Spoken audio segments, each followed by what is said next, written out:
I've been doing a series on black history. Today I'm discussing the 1940s and 50s. Now, bear in mind that this is a very dense period of black history. There are some things that I'm going to miss or not touch upon as well as I should. But in general, just understand that a lot of the hard work by the NAACP from 1910, as well as the Tuskegee Institute since the late 19th century, does start to pay off around this time. There are multiple legal victories, and there are multiple steps towards encouraging racial equality in the United States. In 1944, there is a Smith v. Allwright decision, which allows for black voters to vote in primary elections, where they were prohibited from doing so in certain states like Texas.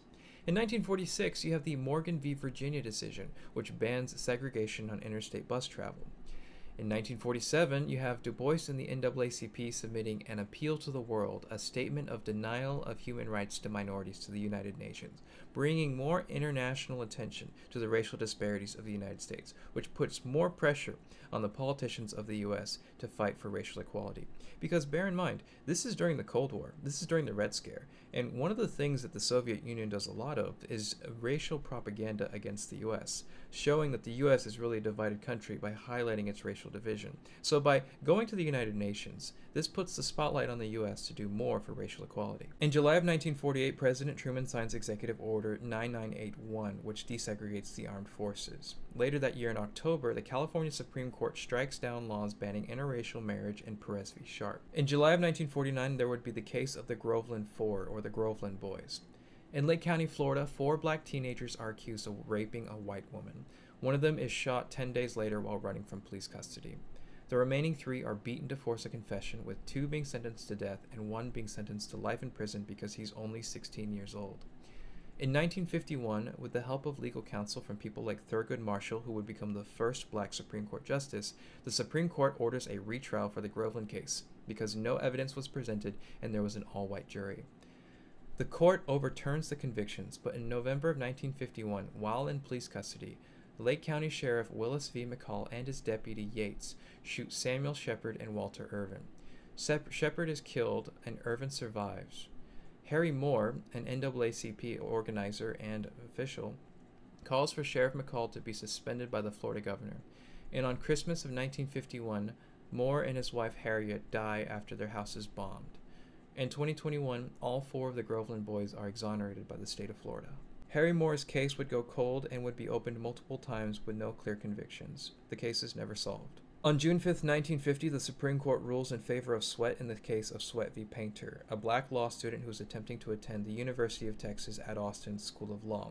Because the black-only law school is considered significantly inferior to the whites-only law school, this is considered a violation of the separate but equal clause of Plessy v. Ferguson.